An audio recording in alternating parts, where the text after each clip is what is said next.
Shout out to G-Man Boxing.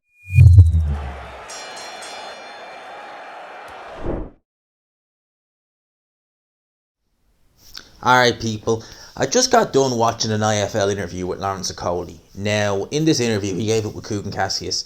He was essentially, mainly, like the first 5 minutes, he's talked about the event he's at, Jake Paul, YouTube box, and stuff like that. But the bulk of this 25-minute interview is him addressing the situation with Eddie Hearn and Matchroom. Now, Lawrence Okolie was during the summer. He tweeted that tweet about Eddie Hearn, which he even admitted in this interview. In hindsight, the way he worded it, he shouldn't have done it. And I think that, from us reading it at the time, it was kind of a bit of a surprise because there never seemed any animosity between Eddie Hearn and Lawrence Okolie. And that tweet was written, it really indicated that Lawrence Okolie was not happy, to say the least, with the situation with Eddie Hearn and Matchroom.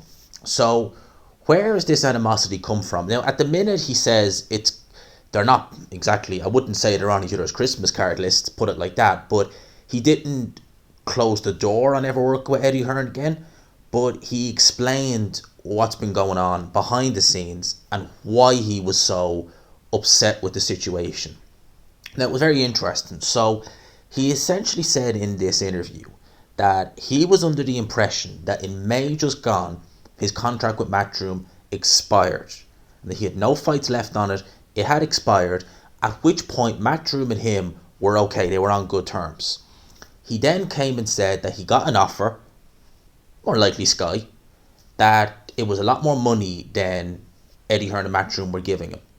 So he said that he went to Matchroom, he said, this is the offer I've been given, can you not even match it, but if you can get close to this, then I'll happily stay. And they said, no, we can't. So at which point he said, well, I'm gone. He said at this point is when Matchroom allegedly started moving the goalpost. And one of the ways they did that, he says in this interview that in 2020, remember now, he fought, I think he only fought once in 2020, he fought on the AJ Pulev undercard. So that was around about this time, it was probably almost identical this time with 2020. And he fought, I can't remember the guy's name, but the guy was garbage. He was meant to fight Krzysztof Glowacki on that card, but he didn't. Now, according to Lawrence Okolie, that was another fight that was off his deal. Essentially, if you had, say, a 3-fight deal, and this was the first fight, this would be the first fight, Glowacki would be the second fight, and then another fight thereafter. That was how he was seeing it. So he had that fight. He then fights Glowacki, beats him, defends it on the AJ Usyk undercard, and then fights Cieslak in February. February just gone. Now, he's saying the issue is that Matchroom came to him and said, do you remember that fight you had on the AJ undercard, the AJ Pulev undercard? Yeah, we don't count that as a fight towards the end of the contract deal, so you actually have one fight left with us. And he said, if you want to get, and this is what he's saying, he said apparently, or reportedly, allegedly I should say, allegedly he said that Matchroom gave him an ultimatum where it was basically, you want to get out of this contract? Okay, give us £500,000. So he's saying that even in his opinion, he was done with the contract, he was finished.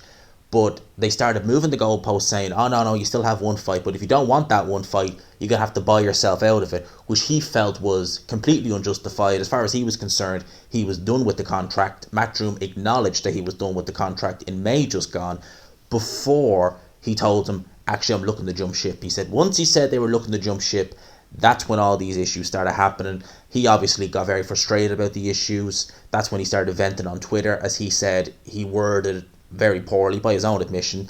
And I don't think that helped matters realistically. When you look at it, obviously when you see that being written, you're a promoter. You ain't going to take kindly to that.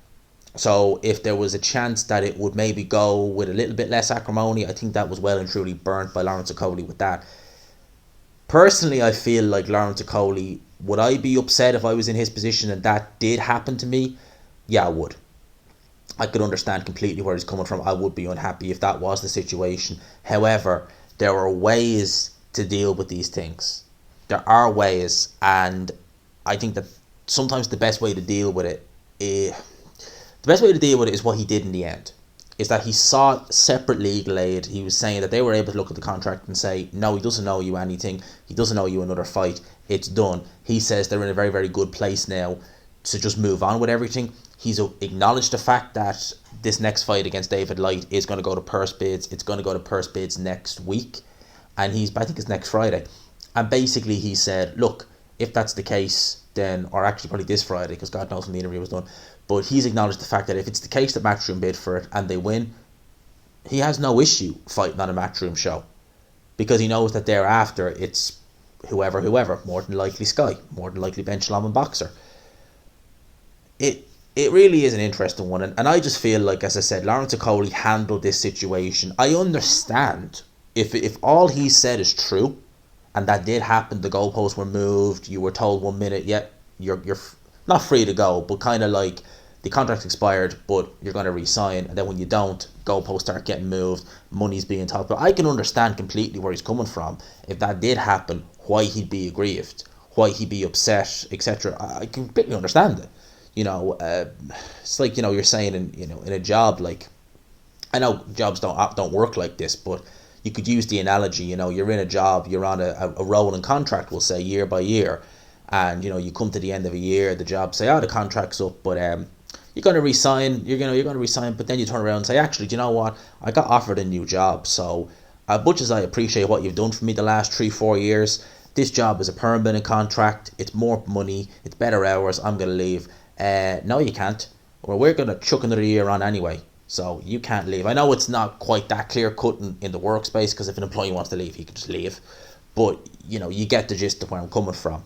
So, yeah, for sure I can understand where Okolie's beef came from and the grievances came from. But to handle it the way he did, I just felt that was just almost an immature way of handling it. Because you want to try and, because you never know what might happen in the future. Like, he might be fighting on a Matchroom show next show.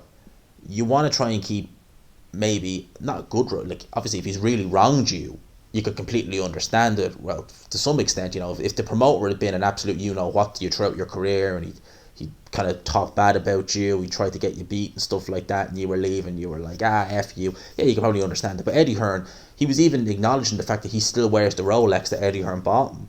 Eddie Hearn done a fantastic job for Lawrence Okolie. I mean, many promoters, I've said this once, I'll say it again, would have thrown him under the bus after 2018 and tried to get him beat, because he stunk the joint out twice in the space of a year. Most promoters would have said, the hell with that, I don't need you. I'm going to put you in there with someone's going to take your head clean off. So I think that just from a professional point of view, Okolie didn't handle it well. But it was very interesting hearing him in the interview and hearing what he was saying was happening behind the scenes, stuff we're not privy to. And to be honest with you, what was it Eddie Hearn used to say? That, like, if a fighter wants to leave, he can just leave.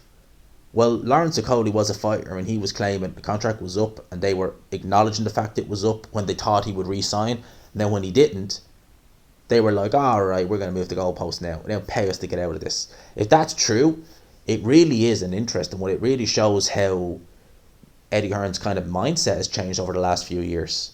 Because when did you, like, obviously it's not going to go down the legal road now. You would think, I would imagine that Lawrence Okolie is going to probably just, he'll have his mandatory defence, whoever he fights for. We'll wait and see whoever wins the purse bid. If it's Matchroom, if it's Bob Arum, who knows? God knows who'll be bidding for it. But he's going to have that fight and then move onwards to whatever happens in the future. But it is interesting to see, because, Eddie Hearn was always the sort of guy where it was like, if you want to, once you finish your contract, if you want to go somewhere else, you go somewhere else. A bit like Josh Warrington. Josh Warrington finished his deal with him in 2016 after he fought Patrick Hyland. That was in July 2016. He went to Frank Warren, done his 3 years with Frank Warren, came back to Eddie Hearn, no problem. There was no animosity. There seemed to be no issue with Josh Warrington finishing his deal, deciding, I'm going to go over to BT Sport in Queensbury. When he finished with BT Sport in Queensbury, back to Eddie Hearn. There seemed to be no issues there, right? But this right here, and bear in mind, like, Josh Warrington wasn't a champion when he was leaving, so maybe that played a big part in it. But yeah, it's definitely a strange one. It's definitely a strange one. But hearing Lawrence Okolie's side of the story, you can understand where the frustration, the anger came from, if in fact that's true what he said. But I still think the way he handled it was just a little bit unprofessional, in my opinion. Let me know your thoughts in the comment section. Have a listen. It was a very, very good listen. Very good listen, actually. It was very interesting to hear what was going on behind the scenes. So Let me know your thoughts in the comments below. Smash the like button if you could, people. Hit subscribe if you haven't already. Get your boy to 10k. Get your boy 10k. For now, lads and lasses, I'll talk to you. Peace.